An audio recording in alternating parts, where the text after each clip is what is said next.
Hello friends, welcome to বায়োলিভেট YouTube channel. আশা করি সকলে ভালো আছো। তো আমরা সকলেই জানি গতকাল জিএনএম এএনএম এর এক্সাম হয়েছে এবং এক্সামের যে কোশ্চেনগুলো ছিল বেশ সোজাই ছিল আর কি, মডারেট যাকে বলা হয়। তো আমরা সেই কোশ্চেনের অ্যান্সারগুলো আজকে নিয়ে এসেছি। সেই কোশ্চেনের অ্যান্সার কি যেগুলো তোমরা খুব ইজিলি মিলিয়ে নেবে, ঠিক আছে, যে তোমাদের কতগুলো ঠিক হয়েছে। যদিও যে অফিসিয়ালি অ্যান্সার কি সেটা একটু চেঞ্জ হতে পারে, সামান্য একটু চেঞ্জ হতে পারে, কিন্তু তাও তোমরা মিলিয়ে নেবে, ঠিক আছে। তাহলে একটা আইডিয়া পেয়ে যাবে যে তোমরা ঠিক কতটা ভালো পারফর্ম করেছো, ঠিক আছে।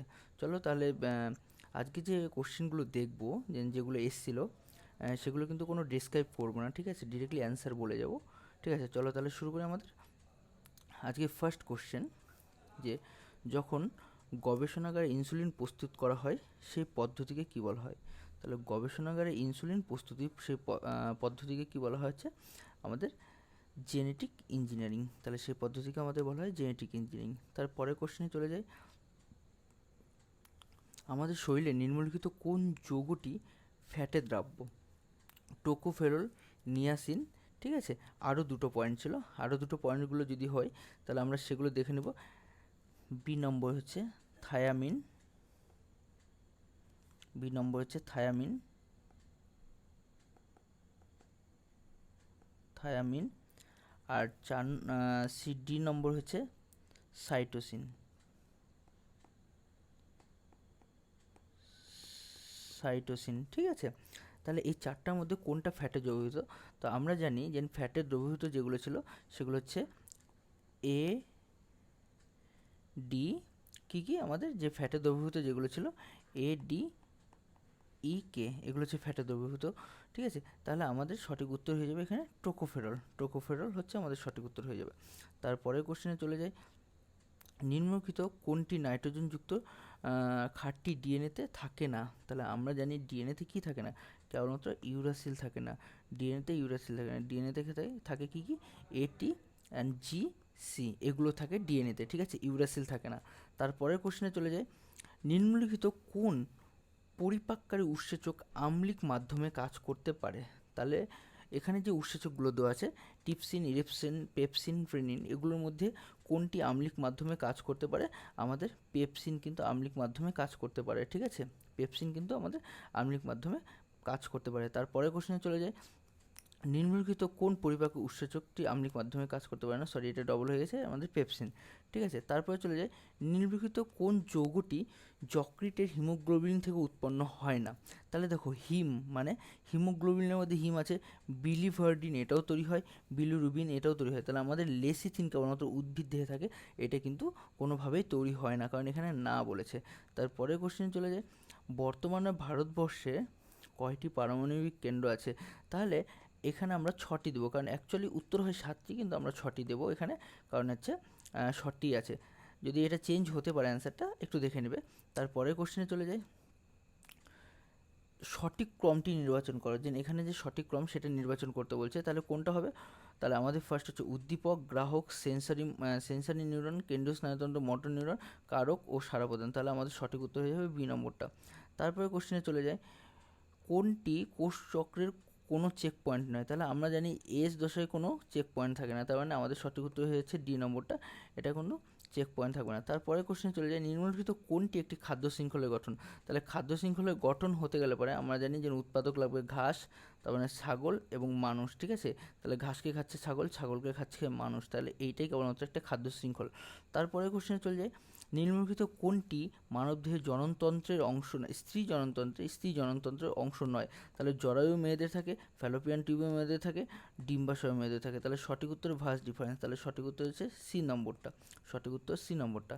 তারপরে কোশ্চেনে চলে যায়, নিম্নলিখিত গ্রুপগুলির মধ্যে কোনটি অ্যামাইনো অ্যাসিড থাকে না, কোনটি অ্যামাইনো অ্যাসিডে থাকে না। তাহলে আমাদের এই সিএন গ্রুপ, এটা কিন্তু অ্যামাইনো অ্যাসিডে থাকে না, কারণ ওএইচ এন ডবল এইচ মানে এটা হচ্ছে কার্বক্সিল গ্রুপ, ঠিক আছে, এগুলো সবই থাকে, সিএন গ্রুপটা থাকে না। তারপরে চলে যায়, নিম্নলিখিত গ্রন্থিগুলির মধ্যে কোনটি থেকে থাইরক্সিন নির্গত হয়? তাহলে থাইরক্সিন নির্গত হয় থাইরয়েড গ্রন্থি থেকে, তাহলে আমাদের সঠিক উত্তর থাইরয়েড গ্রন্থি। তারপরে কোশ্চেনে চলে যায়, নিম্নলিখিতের মধ্যে কোনটির সাথে সোয়ান কোষ সম্পর্কিত? তাহলে সোয়ান কোষ অলওয়েজ অ্যাকশনের সাথে সম্পর্কিত, সোয়ান কোষ অ্যাকশনের সাথে সম্পর্কিত। তারপরে কোশ্চেনে চলে যায়, নিম্নলিখিতের মধ্যে কোনটি মানুষের নিষ্ক্রিয় অঙ্গ? নিম্নলিখিতগুলির মধ্যে কোনটি মানুষের নিষ্ক্রিয় অঙ্গ? যদি আমরা সিম্পলভাবে দেখি, নিষ্ক্রিয় অঙ্গ হচ্ছে অ্যাপেন্ডিক্স, নিষ্ক্রিয় অঙ্গ অ্যাপেন্ডিক্স, তার মানে সঠিক উত্তর সি। তারপরে কোশ্চেনে চলে যায়, পায়রার দেহে বায়ুথলির সংখ্যা কয়টি? পায়রার দেহে বায়ুথলির সংখ্যা 9টি, নট জোড়া না কিন্তু, পায়রার দেহে বায়ুথলির সংখ্যা 9টি। তারপরে কোশ্চেনে চলে যায়, নাইট্রোজেন সংবর্ধনকারী ব্যাকটেরিয়া কোনটি? নাইট্রোজেন সংবর্ধনকারী ব্যাকটেরিয়া ব্যাসিলাস, তাহলে নাইট্রোজেন সংবর্ধনকারী ব্যাকটেরিয়া হচ্ছে ব্যাসিলাস, ঠিক আছে। রাইজোবিয়ামও না, তারপর হচ্ছে ইকলিউ না, আচ্ছা, তারপরে হেলিকোব্যাক্টেরিয়া না, তাহলে সঠিক উত্তর হয়ে যাচ্ছে কোনটা আমাদের? আমাদের এই ব্যাসিলাসটি, ঠিক আছে। এইটাও তোমার জায়গা বিশেষে চেঞ্জ হতে পারে, ঠিক আছে। তাহলে আমাদের সঠিক উত্তর আমরা কি করে নিচ্ছি? ব্যাসিলাস, ঠিক আছে। তারপরে কোশ্চেনে চলে যাই, নিম্নলিখিত কোনটি বায়োম্যাগনিফিকেশনের কারণ? বায়োম্যাগনিফিকেশন সবসময় জলদূষণের জন্য হয়ে থাকে, ঠিক আছে। তারপরে চলে আসি, মেন্ডেলের নিম্নলিখিত কোন সূত্রের জন্য মেন্ডেল বিখ্যাত? তাহলে আমাদের কোন সূত্রের জন্য? উত্তরাধিকারী সূত্রের জন্য বা জেনেটিক সূত্রের জন্য মেন্ডেল বিখ্যাত। তারপরে চলে আসি, প্রাকৃতিক অক্সিন হরমোন কোনটি? আমরা জানি IAA ইন্ডোল অ্যাসিটিক অ্যাসিড হচ্ছে প্রাকৃতিক অক্সিন হরমোন, বাদবাকি সবগুলো কৃত্রিম। তারপরে চলে আসি, নিম্নলিখিত মস্তিষ্কের কোন অংশটি শরীরের ভারসাম্য রক্ষা করে? তাহলে সেরিব্রাম বা লঘু মস্তিষ্ক যদি হয় তাহলে সেটা ভারসাম্য রক্ষা করে। তারপরের কোশ্চেনে চলে আসি, ছত্রাকের কোষপ্রাচীরে কোন পদার্থ থাকে? ছত্রাকের কোষপ্রাচীর কাইটিন নির্মিত, ছত্রাকের কোষপ্রাচীর কাইটিন নির্মিত। তারপরের কোশ্চেনে চলে আসি, দুটি পৃথক জীবের মধ্যে সংকরায়নকে কী বলা হয়? তাহলে দুটি পৃথক জীবের মধ্যে সংকরায়নকে হাইব্রিডাইজেশন বলা হয় বা হাইব্রিড বলা হয়। তারপরের কোশ্চেনে চলে আসি, 23 নম্বর কোশ্চেন, নিউক্লিওজোমের কেন্দ্রে কোন প্রোটিন থাকে? আমরা জানি নিউক্লিওজোমের কেন্দ্রে হিস্টোন প্রোটিন থাকে, সবই আমাদের ক্লাসগুলোতে করানো হয়েছে, ঠিক আছে। তারপরে কোশ্চেন চলে আসি, নিম্নলিখিত কোন উদ্ভিদ গোষ্ঠী স্পার্মাটোফাইট নয়? তাহলে নিম্নলিখিত কোন উদ্ভিদ গোষ্ঠী স্পার্মাটোফাইট নয়? তাহলে এইটার সঠিক উত্তর কি হয়ে যাবে? এইটার যদি আমরা সঠিক উত্তর দেখি, তাহলে এখানে কিন্তু 9 বলেছে, তাহলে 9-এর সঠিক উত্তর আমাদের টেরিডোফাইট, এটা কিন্তু কোনো স্পার্মাটোফাইট নয়, ঠিক আছে। তাহলে আমাদের সি নম্বরটা উত্তর। তারপরে চলে আসি, বি গ্রুপের রক্তে কোন অ্যাগ্লুটিনোজেন এবং কোন অ্যাগ্লুটিনিন থাকে? তাহলে অ্যাগ্লুটিনোজেন বি গ্রুপের রক্তে বি থাকবে, আর অ্যাগ্লুটিনিন থাকবে আলফা, তাহলে আলফাকে কি বলা হচ্ছে? অ্যান্টি বি, তার মানে সঠিক উত্তর বি নম্বরটা। তারপরে কোশ্চেনে চলে আসি, যে প্রাণীরা ডিম পাড়তে পারে তাদের অন্ডজ বলা হয়, আর যে প্রাণীরা সরাসরি বাচ্চা দেয় তাদেরকে বলা হয় জরায়ুজ। তারপরে চলে আসি 26 নম্বর, যে প্রাণীরা ডিম পাড়তে পারে তাদের অন্ডজ বলা হয়, এটা তো আমরা করলামই। 27 নম্বর, নিচের থেকে সঠিক জোড়া খুঁজে বের করো। তাহলে ডিম্বাশয়, বহিঃক্ষরাগ্রন্থি, প্লীহা, অন্তঃক্ষরাগ্রন্থি, ত্বক, মিশ্রগ্রন্থি, এখানে সঠিক জোড়া হচ্ছে অগ্নাশয়, অগ্নাশয়কে মিশ্রগ্রন্থি বলা হয়, বহিঃক্ষরা ও অন্তঃক্ষরা গ্রন্থি নিয়ে তৈরি হয় বলে মিশ্রগ্রন্থি বলা হয়। তারপরে কোনো অরণ্যে যখন কোনো একটি বিশেষ তৃণভোজীর সংখ্যা বৃদ্ধি পায়, তাহলে যখন বিশেষের কথা বলা হচ্ছে, মানে একটা নির্দিষ্ট প্রজাতির কথা বলা হচ্ছে, তাহলে সেটাকে কি বলা হবে? নির্দিষ্ট প্রজাতির কথা বলা হলে পারে সেটাকে অন্ত বলা হবে না আন্ত বলা হবে না এবি উভয়ই বলা হবে। তাহলে দেখো, যখনই একটা বিশেষ তৃণভোজীর কথা বলা হচ্ছে তখন সেটা কিন্তু আমাদের হয়ে যাবে কি? আমাদের সেটা কিন্তু হয়ে যাবে অন্ত প্রজাতির সঙ্গম, তাহলে আমাদের সেটা হয়ে যাবে অন্ত প্রজাতি, ঠিক আছে। তারপরে চলে আসি, কোষচক্রের ইন্টারফেস দশায় উপদশায় ডিএনএর পরিমাণ 2C থেকে 4C হয়, তাহলে 2C থেকে 4C হয় এস দশায়, 2C থেকে 4C হয়। তারপরের কোশ্চেন চলে যায়, বলছে বেশি শারীরিক পরিশ্রমের পর আমাদের গায়ে ব্যথা হওয়ার কারণ আমাদের পেশিতে ল্যাকটিক অ্যাসিড জমে যায়, ঠিক আছে। ল্যাকটিক অ্যাসিড জমে যাওয়ার জন্য আমাদের এইবার চলে আসে আমাদের লাইফ সায়েন্সের ক্যাটাগরি 2, যেটা 31 থেকে 41 নম্বর হবে। এগুলো কিন্তু আমাদের একের বেশি অ্যান্সার হতে পারে, মোর দেন ওয়ান অ্যান্সার হতে পারে। তাহলে আমাদের ফার্স্ট কোশ্চেন, WHO অনুযায়ী মানুষের বয়ঃসন্ধি দশা কত? তাহলে মানুষের বয়ঃসন্ধি দশা 10 থেকে 19 বছর ধরা হয় একটা, আবার অনেক ক্ষেত্রে এখন কিন্তু 10 থেকে 20 বছরও ধরা হয়। তো যাই হোক, এই দুটো আমরা নিচ্ছি, এটা চেঞ্জ হতে পারে, ঠিক আছে। তারপরে চলে আসি, নিম্নলিখিত কোনটি সঠিক? এক নেত্র দৃষ্টি মানুষের, এক নেত্র দৃষ্টি ঘোড়ার, দ্বিনেত্র দৃষ্টি ঘোড়ার, দ্বিনেত্র দৃষ্টি মানুষের, তাহলে কোনটা সঠিক? এক নেত্র দৃষ্টি ঘোড়ার আর দ্বিনেত্র দৃষ্টি মানুষের, তাহলে সি অ্যান্ড ডি এই দুটোই অ্যান্সার। তারপরে কোশ্চেনে চলে যায়, রিজেনারেশন বা পুনর্জন্মন দেখা যায়, তাহলে কাদের ক্ষেত্রে? হাইড্রা এবং প্ল্যানেরিয়ার ক্ষেত্রে, মানে সি এবং ডি হচ্ছে অ্যান্সার। তারপরে কোশ্চেনে চলে যায়, নিম্নলিখিত কোনগুলি ভারতে আসা বহিরাগত প্রজাতি? তাহলে বহিরাগত প্রজাতি কোনটা? একটা হচ্ছে পার্থেনিয়াম, একটা হচ্ছে কচুরিপানা, মানে সি অ্যান্ড বি। তারপরে চলে আসি, ক্যাডমিয়াম জাতীয় যৌগ থেকে মানুষের শরীরে কী রোগ হতে পারে? ক্যাডমিয়াম জাতীয় যৌগ থেকে মানুষের কোথায় কোথায় রোগ হয়? তাহলে একটা হচ্ছে লিভার, ফুসফুস, ত্বক ও মস্তিষ্ক।